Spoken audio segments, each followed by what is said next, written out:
Hi everyone, and thank you so much for joining today. My name is Hannah Frame, and I'm a Finance People Capability Manager at an engineering company. And it's an absolute pleasure to welcome you to one of the final sessions of this year's fantastic Autumn Learning Forum. And what an amazing couple of weeks it's been, from sessions exploring how L&D is using AI today and what this means for the future, through to how you can unleash your inner L&D hero and finding courage in uncertain times. If you've missed any of these sessions, then they'll be available to watch through the Swapcard app. And the topic today is equally as exciting and thought-provoking, as we'll be exploring how relationships and results, how mentorship can drive business performance, with the brilliant Helen Marshall and Mike Pryke from Thrive, the industry's fastest growing learning technology company. Thrive have transformed learning for over 380 global brands, including Vodafone, British Airways, and Volvo. So after a decade in the L&D industry, we've got Chief Learning Officer Helen, who now leads the talent and development function at Thrive. And she's a host of the podcast Diary of a CLO and founder of the Woman In Group, a community dedicated to empathizing women voices in the workplace. And joining Helen is Mike. And Mike is a learning enthusiast assisting L&D teams in the design and implementation of really impactful and transformative mentoring programs at an enterprise scale. And so in this session, we'll be exploring the benefits of mentoring. And I'm personally such a massive fan of mentoring and have benefited hugely in my career so far from some brilliant mentors. And when you think about it, mentoring already happens very naturally through conversations, relationships, and these shared experiences across your businesses. But the opportunity now is to how we keep that organic mentoring alive while intentionally leveraging it to deliver real business impact. So in this session, Helen and Mike will explore how to harness these relationships to build skills, boost engagement, and create really inclusive growth. They'll look at simple ways to amplify what's already working, connect it to your strategic goals, and prove that the return on time invested. This is about using the power of people and relationships to drive performance where it matters most. You're unable to unmute throughout this conversation, but please do use the chat panel or Q&A for any questions during the session, and there'll be a chance to go through these questions throughout, but also at the end. But without further ado, I'm going to hand over to the wonderful Helen and Mike. Wonderful. Thanks so much, Hannah. And thank you, everyone, for joining the session today. As Hannah said, this is towards the end of the Learning Tech Autumn Forum couple of weeks. And Thrive have had the pleasure of delivering a few sessions across those few weeks, covering AI in our product, learning and comms. And then today, as Hannah said, we're going to be looking at all things mentoring. So very excited to get stuck in and share with you our perspectives and also experience when it comes to mentoring more broadly.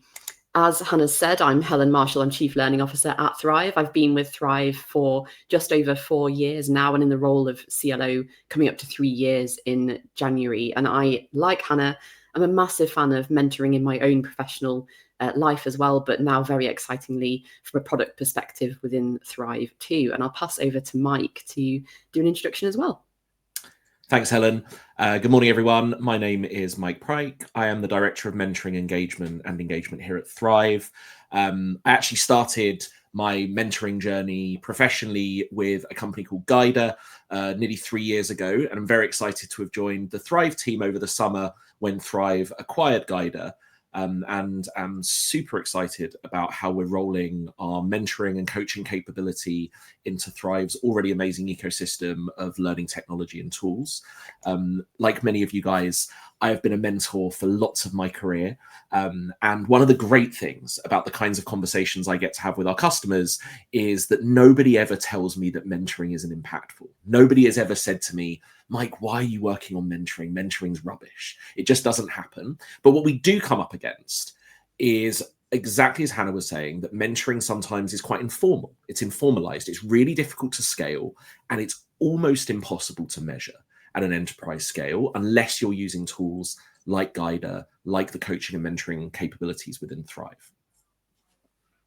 Awesome. Thanks, Mike. And I think it's also really important to pick up on maybe something that Hannah's just mentioned as well, around those kind of informal moments that happen around mentoring, and then more specific mentoring programs that happen in organizations as well, and how you can communicate the value and business impact of all that spectrum of what mentoring covers as well. So we'll cover that as we go through the session today. I really want to focus in a little bit on that idea of return on investment and what it actually means, because it's a little bit of a tricky term. And this section probably applies more broadly to learning initiatives or development initiatives across the spectrum rather than specifically just mentoring. But it's worth thinking about when we're looking at things that drive behavior change and our relationship focused and focused on human connection. So we need to think, I think, really holistically about the impact of what we're delivering and how we're delivering it, and how we can deliver better results for individuals, for teams, and organizations more broadly. So when it comes to ROI, there's a bit of a myth surrounding it.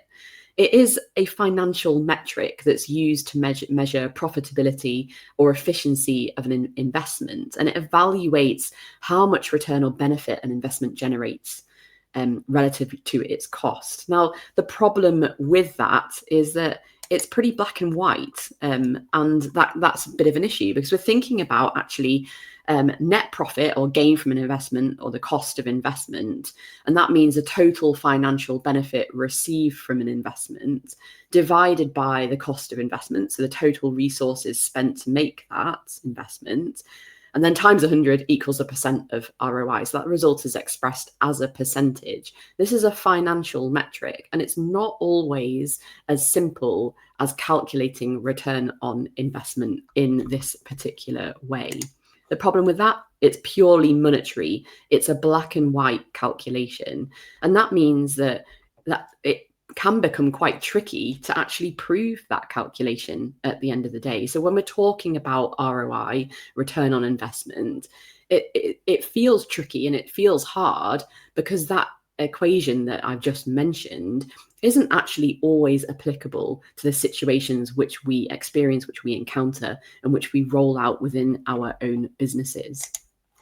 So rather than just simply asking, did it make money, we could ask instead, what kind of value did it create, and when will that value become visible? I know Mike's going to touch on this later on in the session, but we're thinking about particular timescales and how long it takes to start noticing an impact, whether that's on an individual's behavior, whether that's on broader business goals. But these things, as we all well know, take time. So when we think about this question, what kind of value did it create, and when will that value become visible? How would you answer that in relation to the initiatives that you're running at the moment within your organization? So it's great, obviously, to think about this right at the beginning of anything that you're rolling out, and to think about, actually, what is it that I need to track? What behavior change are we trying to encourage? What do we want to see as a result of doing this thing that we're about to do? But even if you're in the middle of broader scale programs that are happening, or particular training programs that you're delivering, now is a good time to step back and to think about the kind of value that's being driven from whatever it is that you're producing. So we'll think a little bit about what that value might look like. We'll think about some practical examples, some things that you need to consider along the way, and also think about what it is that's involved in tangible or even intangible metrics when it comes to mentoring specifically as we go throughout this session. But if you have chance, just have a think about some of the things that you're running at the moment, and think about how you would answer this question. What value is being created? What value are you looking to create? But also, when will that value become visible? Is that value visible right now? And how are you communicating that to your key stakeholders, to the wider business, to the individuals that are involved in any project that you're doing at the moment? So I'll see if anything comes through the chat as we go across the next few minutes, and keep an eye on that if there's anything you'd like to ask and reflect on over the next few minutes. One of the things that we communicate to customers and communicate to people setting up mentoring programs often is the timescales involved in really impacting change in an organization. So a lot of instinct from customers is they want to run a pilot of a mentoring program. So they want to run 3 or 6 months of mentoring to test things like uptake and ultimately try to prove the impact of mentoring within their business. This isn't realistic if we're trying to drive top level behavioral change or drive a significant business metric. And what we've developed is a theory of change and an impact realization framework that actually has a very considered timescale attached to it, which is represented by the diagram on screen at the moment.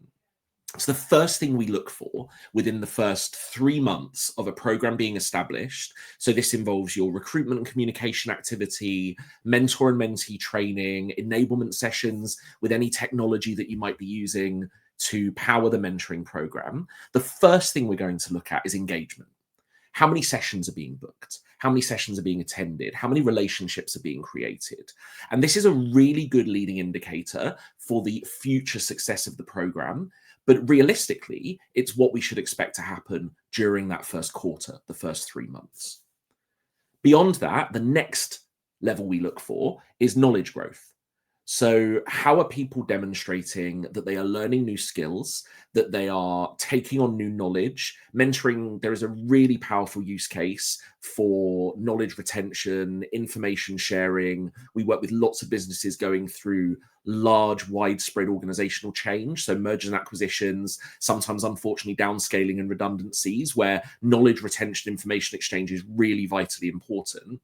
So we look very closely at where are learners actually gaining new knowledge and improving on skills.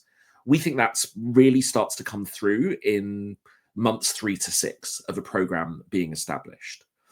The next layer on the pyramid is behavioral change. So where we look for this to start coming through is in things like performance reports, in people's quarterly reviews with their line managers. We actually start to see employees embedding new knowledge and new skills learned through mentorship in their day-to-day business practice. And if all of these things are well aligned after that first 6 to 12 months, then we'll start to see that top line business metric, the thing that we've set the program up to drive, start to actually move. Now, it's a really unrealistic expectation, a perfectly reasonable one, but a very unrealistic one, to expect massive top line metric change in a really short period of time. Organizations move slowly, change happens over time and percolates through. And so I spend a lot of time with our customers working on how we can not only set this realization framework up, but communicate it into senior leadership and across the wider business that this is the expectation. So if you are setting up mentoring programs within your business, use a framework like this to set expectations of what kind of change you can expect at different periods of the program's running. Well, I think what's also significant here, Mike, is that a longer term view of what metric you're trying to change, to push, to affect. And be thinking about that from those first initiation stages of any project. And like you said, that engagement piece is hugely important, but actually the difficulty comes then in then tracking that knowledge growth, tracking that behavior change, and then aligning it into that metric as well. Yeah, absolutely right. And that's one of the things that when you set up a mentoring program on Guider within the software, we will spend time actually co-designing what is that top line metric, what are the KPIs at each of these stages. And you're so right that that intentionality is super important, rather than just saying, oh, we'll set up a mentoring program and everyone's going to be happier and everyone's going to stay longer. Actually thinking about what are the input metrics, the kind of leading metrics to drive that. You're absolutely right. And I know you've got a really good example. I mean, you've got quite a few examples, but you've chosen a really good one that's close to my heart, but I know will be interesting to people on the webinar as well, around this, I suppose, in action as well. Yeah, so we've been working with LVMH, one of the world's largest companies and the largest collective of ateliers, so luxury brands, out of their Paris office, but working globally. And a couple of years ago, LVMH, their global leadership and HR forum, you can see the photo there, they actually set up a global charter for the way they wanted their business to be run. And one of the objectives was parity. So they set themselves the objective that 50% of key positions within the group, so senior leadership positions in the group, would be held by women by the end of 2025. So in 2023, they launched LVMH, which is a mentoring program, part of a multi-stream learning and development, community engagement, and ERG program across the business to help drive this parity objective. We've worked with them really closely on the launch and engagement of the program, including recruiting in the region of 5,000 mentors across the business, both men and women in senior leadership from all different functions, all the different ateliers, from Tiffany to Dom Perignon to Tag Heuer, all the way across the business. And then around 7,500 women in the business in junior, mid, and senior management looking to progress their careers and move into senior leadership. This is a really good example of using mentorship as a key stream to drive real impact and change in a business that historically had really struggled in this area.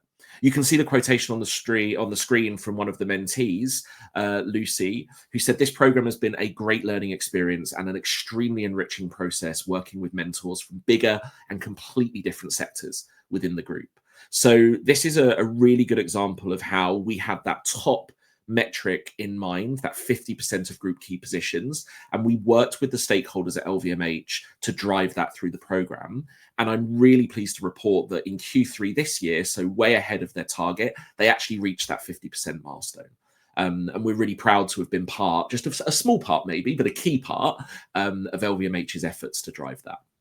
Yeah, and I think, I mean, hugely successful, clearly, in being able to reach that parity point even earlier than they targeted as well, shows the power of mentorship there. But I think also your point, Mike, about it being mentoring, being integrated into the full ecosystem of what was going on at LVMH, because that's, it has to align, as we've just said, to what else is going on across an organization, and how do you kind of link it into what's relevant for a particular team, particular department as well.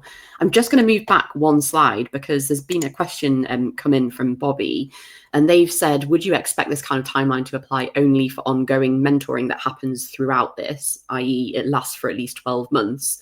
Or would you expect this framework of change or impact after, say, 3 months of mentoring? And changes obviously will continue to occur beyond mentoring. So I thought you might be able to share some insight there, Mike. Yeah, it's a really good question, Bobby. There's lots of different types. One of the problems and one of the great things about the word mentoring is it means so many different things. It kind of doesn't mean anything. And people use the word very interchangeably. We did some research last year across the, I think, 500,000-600,000 mentoring relationships that have been powered across Guida over the years, and we found that the most impactful mentoring relationships last for about 8 months. So 7 to 8 months is the kind of peak where, some people have very powerful mentoring relationships beyond that, but at 8 months, it's often the case that you've learned what you need to learn. Anything below 6 months, I would designate flash mentoring, a few sessions, not so structured, maybe very pointed towards a particular skill or a particular learning.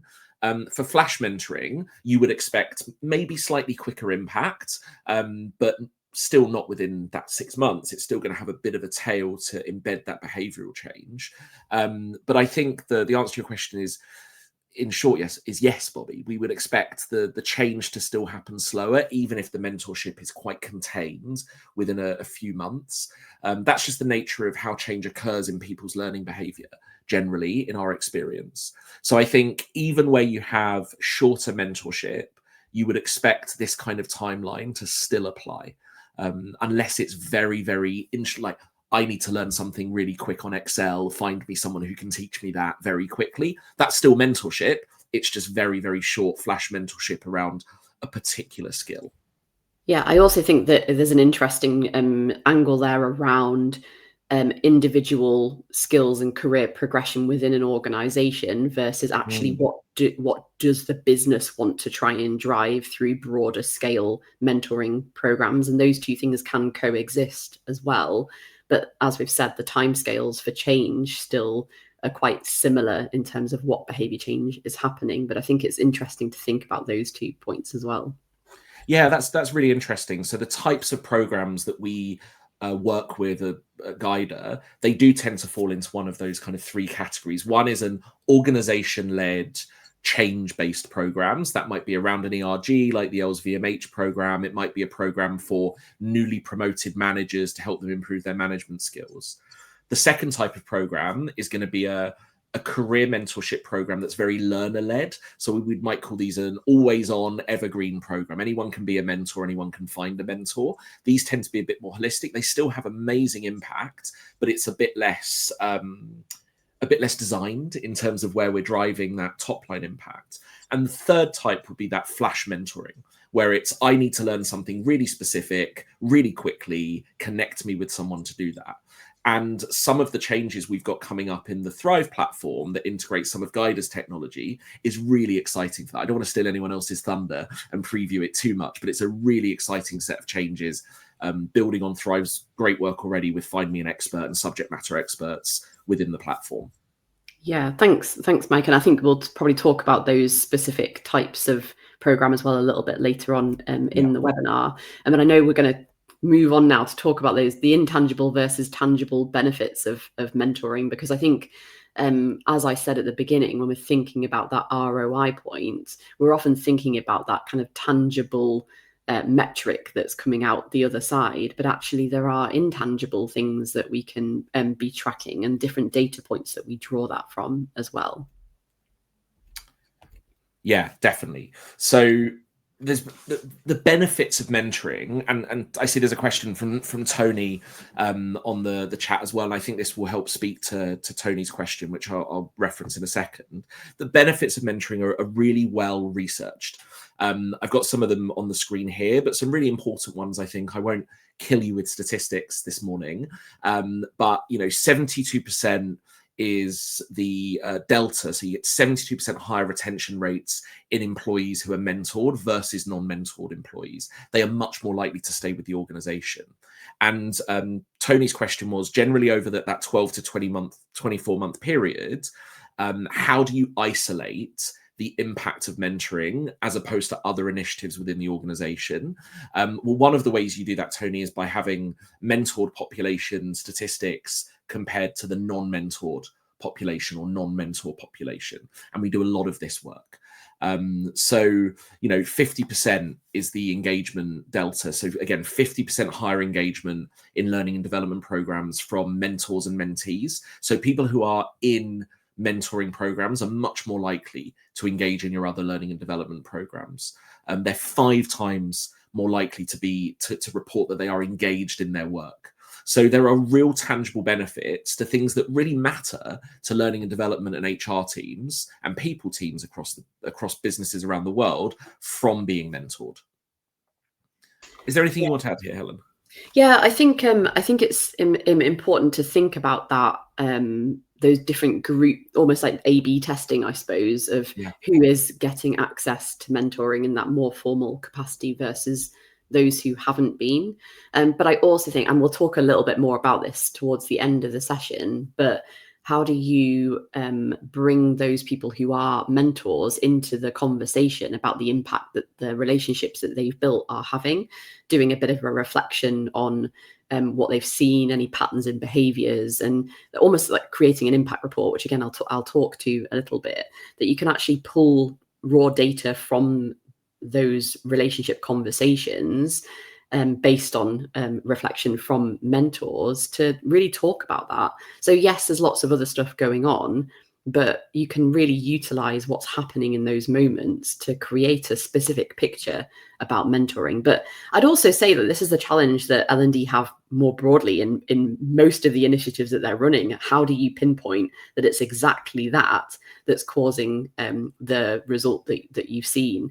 And I think it's just clever use of data. It's also storytelling before and after pictures, and also creating those before those moments for A/B testing to showcase who has had access versus who hasn't as well. Yeah, definitely. And with mentoring, there also come lots of kind of intangible benefits, so things that are maybe slightly less aligned directly to a business performance or the bottom line. So 89% of people with mentors feel like their work is valued and appreciated by colleagues versus 75% of those without. So a significant difference there. And it's 2 times as likely for an employee to strongly agree that they're engaged if they're mentored. And they're twice as likely to feel like they've had learning and growth opportunities when they're mentored. Lots of these things are about employee well-being and the feeling that the business is investing in them, as well as delivering real, measurable top line and bottom line impact for the business as a whole. 90% of employees with career mentors report that they are happy at work. So by looking after employees, showing that we're investing in them, by providing them opportunities to be a mentor and be mentored, we really drive user satisfaction, employee satisfaction, and that's going to impact on their retention, their productivity, and everything else that's important to the business.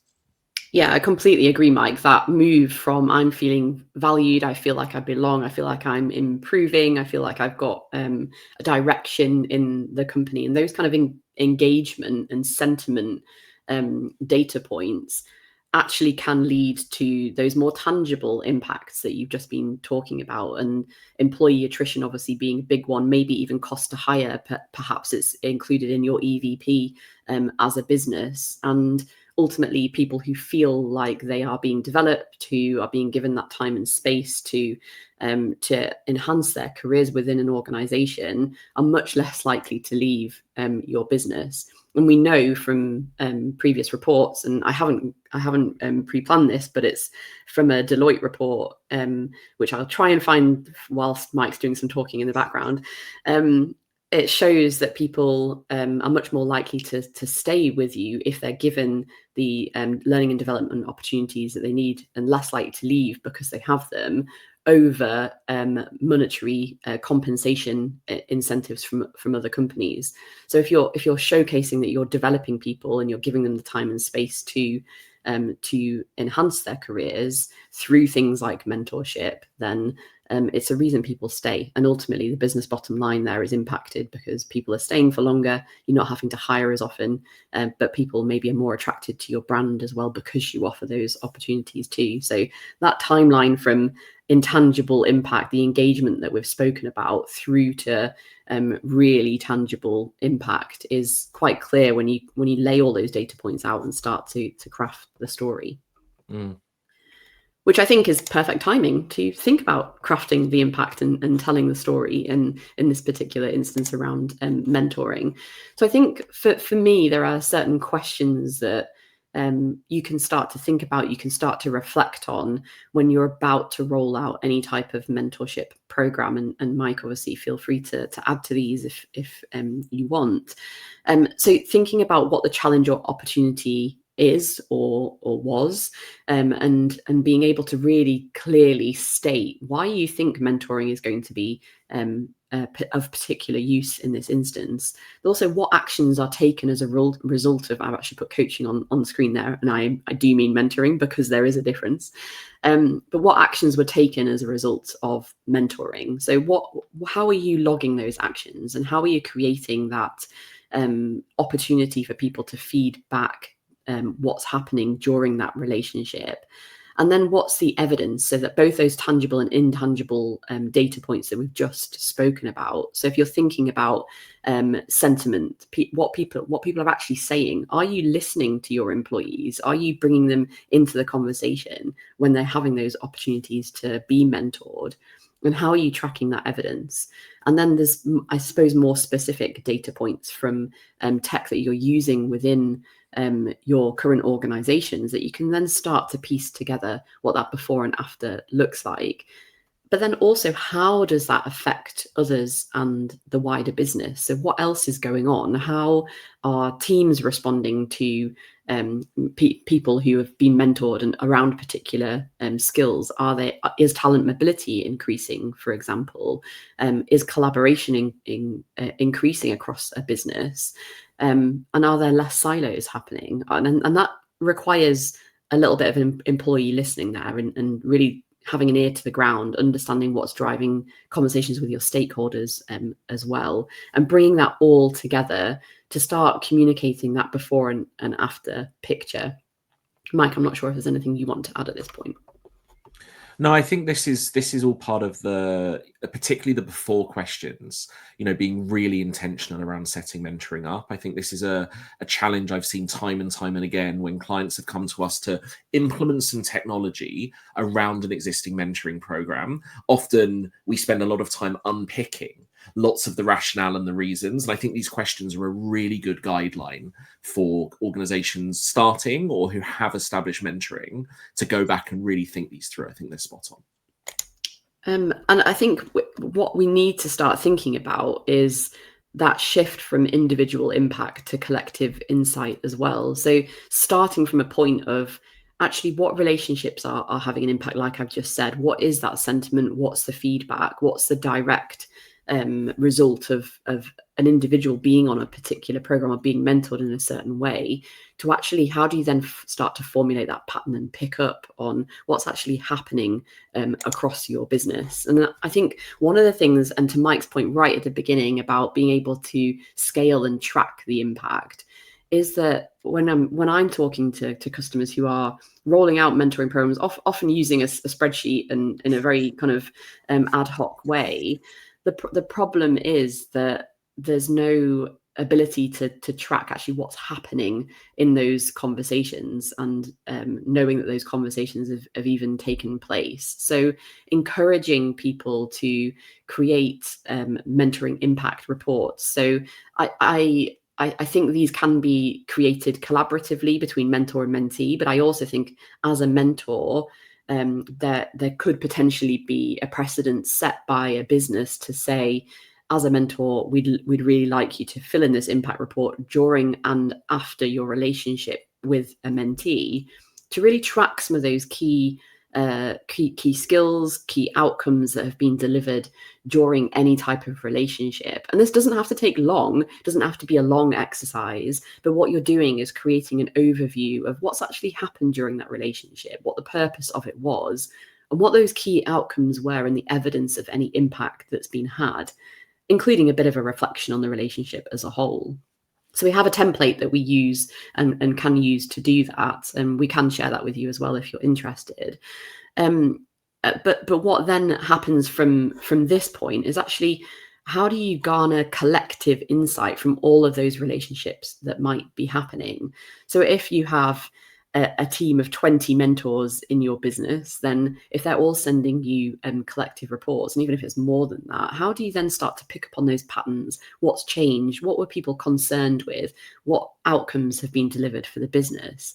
And I think this is a really great opportunity to think about how you use AI. And we nearly got through a whole session without talking about AI, but I had to get it in somewhere. But this is an opportunity to say, well, I have all of this data, these reflection points. What common skills or behaviors have been worked on? What development themes have emerged?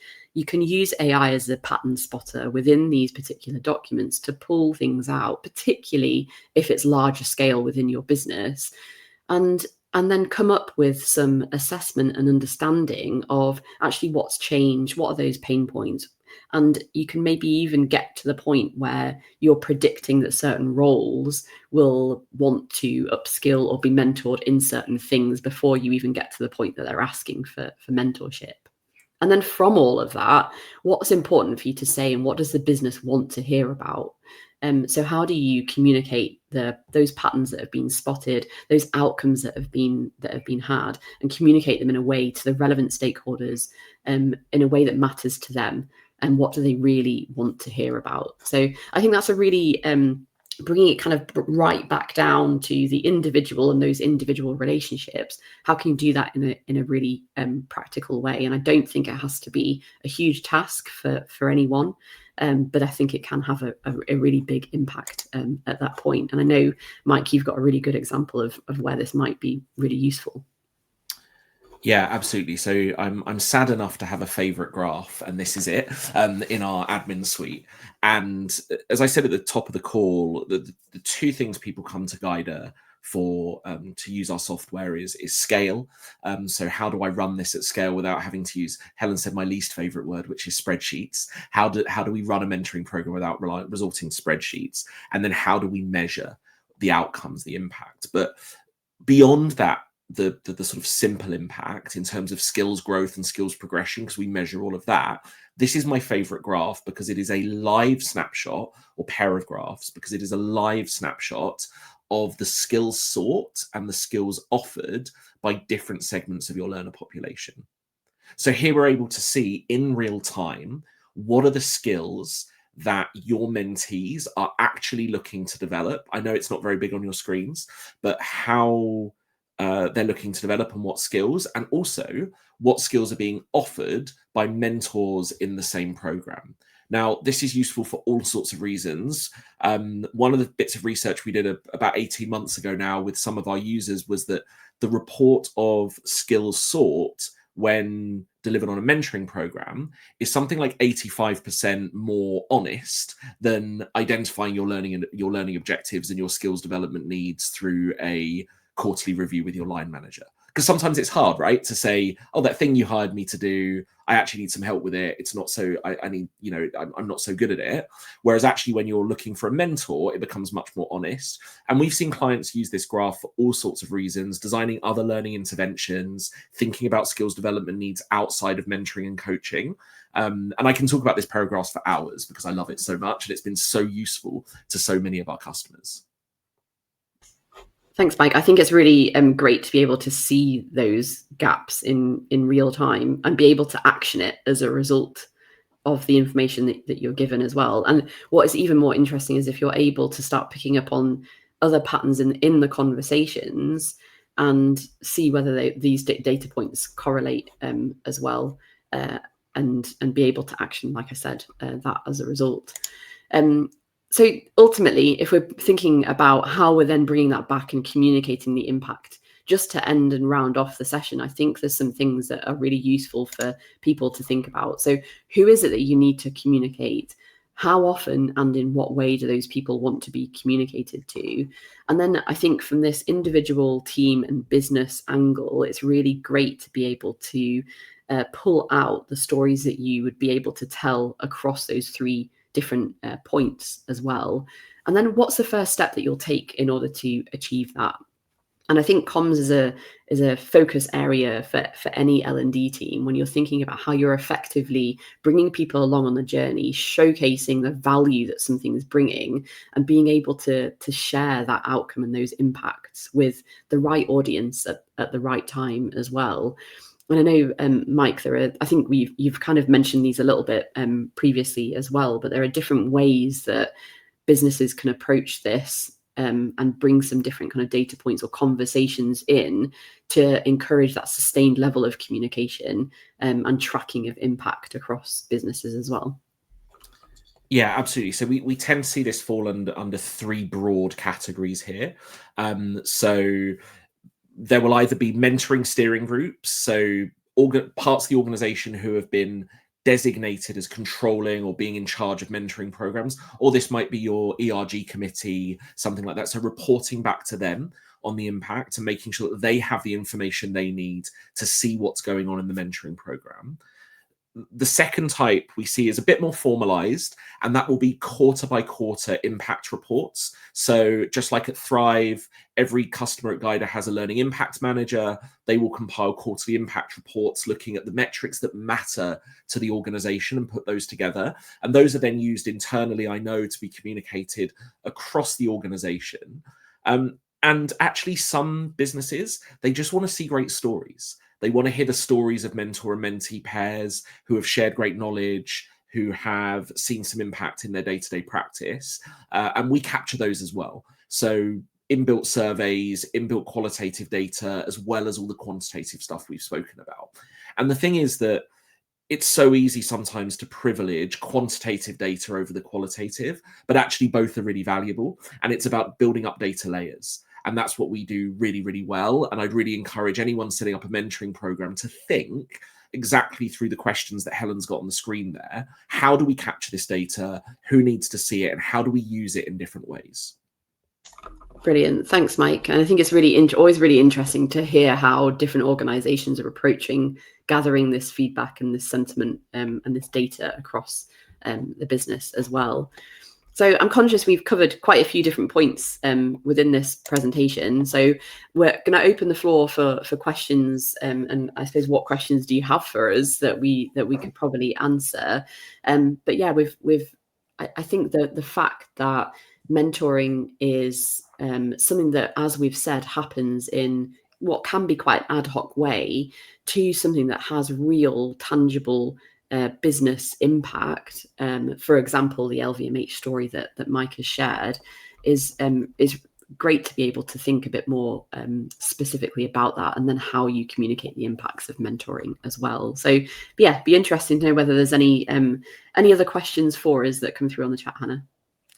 Thanks, Helen, Mike. I mean, firstly, like how interesting, and I mentioned at the start, I'm very passionate about mentoring. I think in particularly Ian in the chat has nodded to something that would be great to hear more from, like use case examples or how you've seen other companies like nod to it, but around how that whole getting that insight into the skills sought and then the skills offered can quite quickly shortcut any like learning needs analysis that needs to be done. Have you found that actually when you are getting that data for companies that it's kind of alleviated that time they need to spend on going out and doing training needs analysis or seeing some skills gaps?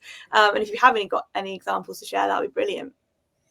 Yeah, definitely. I mean, it's not always fully comprehensive, that data, right? Because it's a subset of your population, but as a leading indicator for that training needs or learning and development needs analysis, yeah, it's very successful. We work with a big law firm, an international law firm, and they have a program for first-year partners and associates who are about to be made partners. So it's part of their leadership development stream. And I know that they do a lot of their needs analysis for new partners, because every new partner's on the program. They do a lot of their training and development analysis using exactly that pair of graphs. And you know, time and time again, when we do that gap analysis, which we do on a quarterly basis for our customers and provide it for them, we know that that's very actionable data. And that's the best thing, right? We don't want data that you just look at and go, oh, that's interesting, that's nice. You want things that you can actually build an action plan off the back of. Yeah, amazing. I probably as well, if you kind of grow a mentoring program out in a company, you'll start to get that subset of like different populations and different areas of the business where they work. So you probably could then dive deeper into different functions or different organizations. But I'll encourage anyone to kind of send some questions through on the chat. But I did have a question when you're just talking that I'll kind of like to ask. You spoke a lot around kind of the tangible benefits and also the intangible benefits. And I think one that particularly stood out was one of the tangible ones around you can see like a 5 times more higher engagement from those that are mentored. And again, like speaking from personal experience, I definitely know that having a mentor helps keep that engagement, because you can get lots of advice and support on topics that you might be like struggling with on a day-to-day. So naturally, as you get more advice and support, then you can bring it into work and therefore naturally a bit more engaged. I absolutely love that. But my question for you from that is, how can you then encourage like senior leaders or kind of senior stakeholders to move away from that mentality that mentoring could be seen as potentially like a nice to have, and instead actually show the benefit that it can bring to an organization? Do you have any top tips for how someone like my levels, like mid manager, could actually influence those senior stakeholders? Yeah, it's a really good question. I don't think there's going to be anyone in senior management thinking again mentoring is not a good thing, but lots of people we found in senior leadership assume that mentoring is just happening, right? So they assume that we're an organization of our size, there will be mentoring, it's informal. For me, there are really 2 things about formalizing mentoring and putting it into a program. The first is around like parity and equity of access. So it's really easy to find a mentor if you're well connected within an organization, if you've been there a long time, if you've got lots of senior leadership contacts and you can ask people to help you find a mentor. So the slightly provocative question I ask people is often, how would I find a mentor in the organization, right? And if you don't have an answer that has open access, free access, and equity of access for everyone in the business, that's potentially quite problematic. The second thing is if the response is, or the attitude is, well, mentoring is already happening, the question I ask is, well, so what? Like what? How is anyone owning this? How is anyone actually taking credit for the work that's going on? How are we understanding the bright spots within mentoring? Like, who's a great mentor, and who should we be formalizing and exploring this? If you think of the hundreds of thousands of pounds, millions of pounds businesses spend on external training, but actually there's huge capability for internal training through mentoring programs as well. So there's a potential cost saving against training and folding it in to the whole learning stack, alongside your LMS and LXP and everything else that you do. Yeah, I also think one of the challenges that I know will resonate with many people on the call is that there's a concern at the moment about how you transfer that level of knowledge and experience from people who have been with your business for long periods of time, who have a deep understanding of why things are done and how things are done, with new people that are coming into the business. Now, whether that's people, new talent that's coming in, or whether that's people who are new to the business in general but have a certain level of experience, how do you bring those fields and those people together to be able to transfer all that knowledge, essentially? And I think when you can start to track that and communicate how that's happening and showcase that that's happening, you're then starting to get into that realms of what do we really care about as a business right now? And it is retaining some of that information and making sure that people are upskilled as quickly as possible, so that they can start delivering as quickly as possible, as well. Whilst also the other side of that is bringing some new ideas, maybe some different perspectives, maybe a higher level of innovation into what's being created within a business. And those are the type of things that people really care about and people need to tackle right now. So yeah, I think it's there's a power in mentoring from that perspective for businesses too. Brilliant, thanks both. And just also speaking there, lots of brilliant questions have come through on the chat. So conscious, we've got about 12 minutes left, so I'll kind of address some of these. So a great question from Chantel, discussing around how earlier on there was a small point made around a piloting mentoring, but is pilot a good place to start, or is it best to just launch when you're ready? Piloting is often a good way to test something out. I think the point that I was making, and I'll reiterate, is pilots are amazing as long as we are realistic about what kind of impact we're going to see during a pilot period. So small segments of the population is a great way of piloting, but also if we're running a 6-month pilot, we're not going to see that top line metric start to move. We have to be looking at those leading metrics. So I'm all for pilots, but we just need to be realistic and, again, intentional around what we expect to see from a pilot. Thanks, Mike. I always think a pilot's a good way as well to start to show those senior stakeholders and senior leaders some of those tangible and intangible benefits. But another one from Shirley then. So Shirley has expressed that she's struggling to define who the mentor should be. So she started with people who had the highest level of expertise. However, that has made her pool quite small and consisted mostly of people who don't really have mentoring skills and are also very busy with their own work. So when then Shirley broadened the criteria, deciding that tutors should be people who enjoy mentoring and helping others to learn, she's noticed that the approach hasn't really taken off either. So do you have any tips for Shirley? I think it is really important to be able to understand what value mentorship is going to have from a mentor perspective. So why do we need people to share their experience? And I think there's a barrier with certain individuals that don't necessarily think they have the right level of expertise or knowledge to share. So I think being able to communicate the value that the program is going to bring in general, and yes, that's from a business perspective, but it's also from a people perspective. So as a mentor, you can share that knowledge and experience with other people. You can encourage people to upskill, to enhance their careers.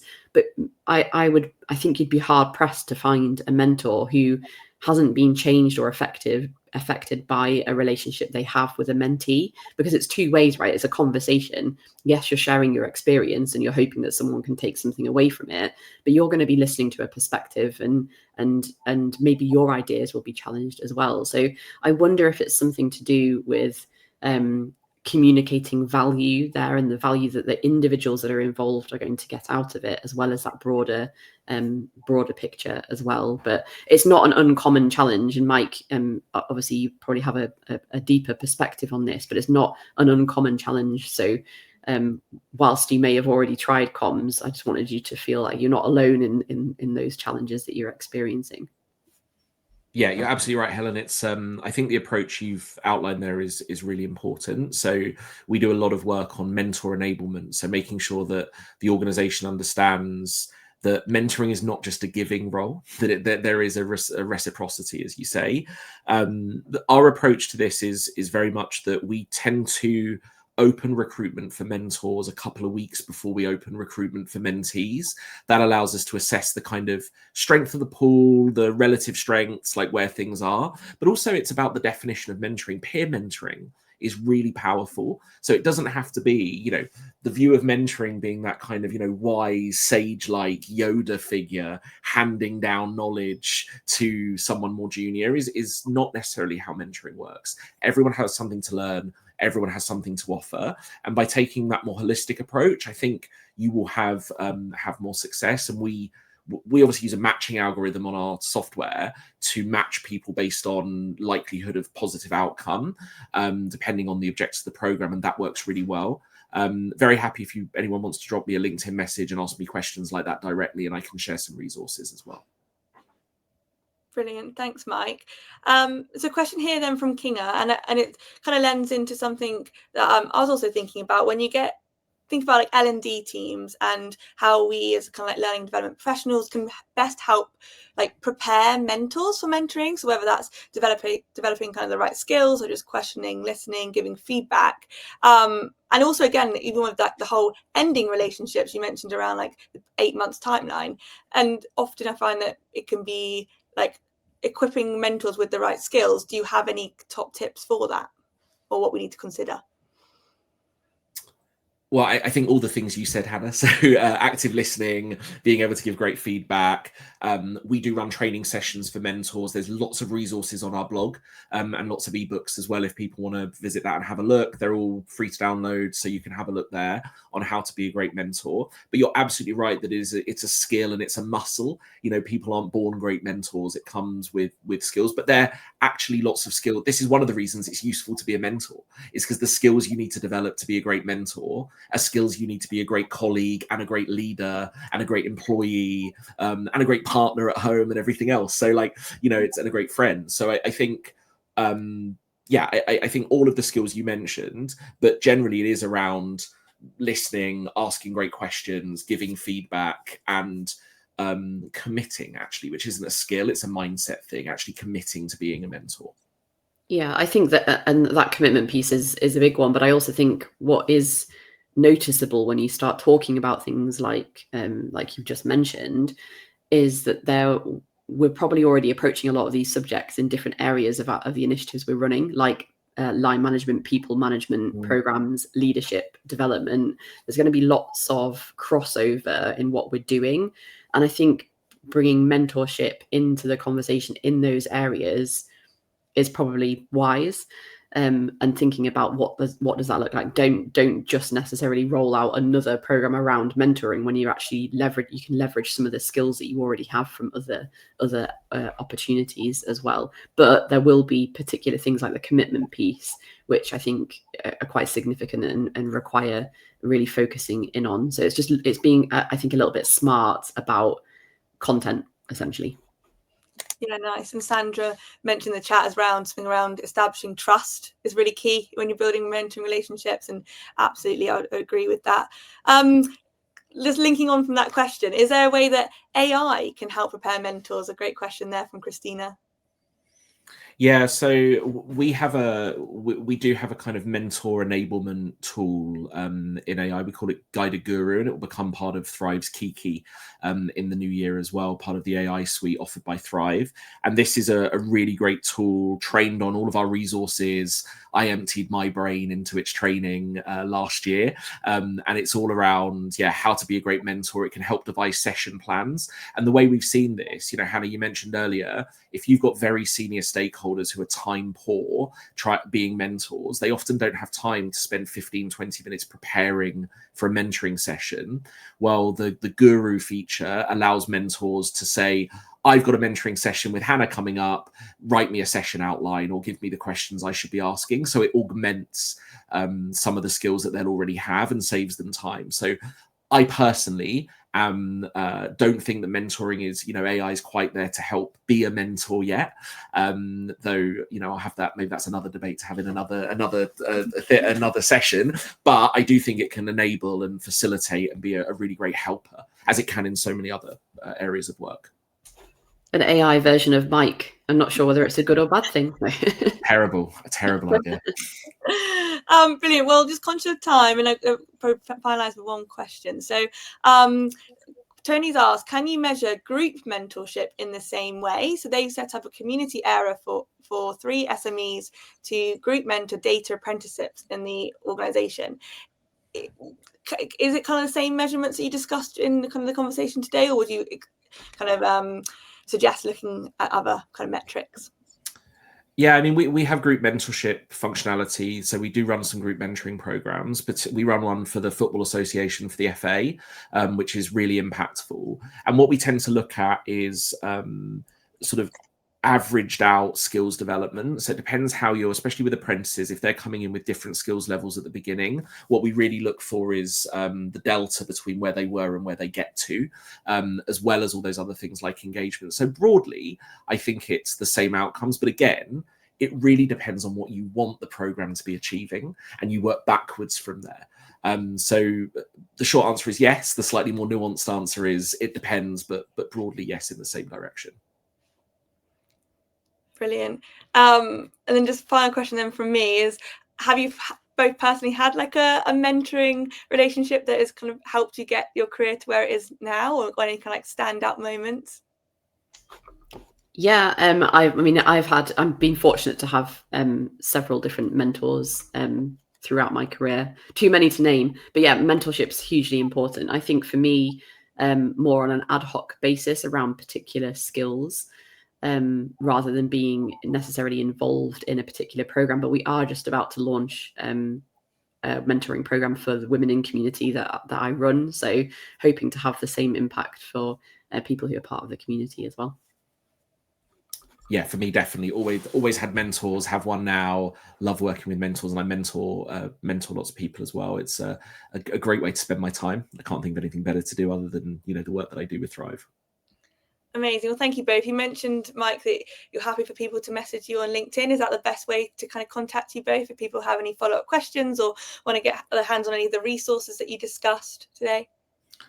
Definitely, yeah. We'll send a follow-up to attendees anyway. But yeah, LinkedIn is a great way to get in touch with me. Very happy to connect with people and answer any questions they may have. Yep, same. Amazing. Well, thank you both. I mean, I thoroughly enjoyed that conversation. It was great to see how we can try and keep that organic mentoring alive while really showcasing that real business impact. So thank you so much. And thank you all for those attending and online, and all your great questions that have come in. So really appreciate kind of a great engagement there. And kind of wrapping up then the session, just want to do a nod to kind of the rest of the day and what to expect from the final day of the Autumn Learning Forum. So kind of a great hot topic of conversation as well at the moment is around AI. We spoke about it a little bit today, and I think there's a conversation around how AI has made it easier than ever to produce really like polished outputs, but without necessarily always building the skills behind them. So for us as L&D leaders, it raises kind of critical questions around how do we ensure that learning remains credible and kind of worthwhile of our time. So join us I believe it's coming up soon after this around let me just double check. Yeah, at 1:30 today to around the proof is in the process. So talking all around AI, alignment and the credibility of learning with Julie White and Zandy Wright from edX Enterprise. And then our final session at 3:30 today around how to think smarter, act faster, and all around that critical thinking in the age of AI with Martin Cousins from Insights Media. And that will wrap up our wonderful Learning Tech Autumn Forum for 2025. But thank you, Helen and Mike, for today. And it's recorded, so you'll be able to go and rewatch this or share with other colleagues on via the Snapcard kind of website. So thank you again. Thank you. Thanks, Hannah. Thanks, everyone.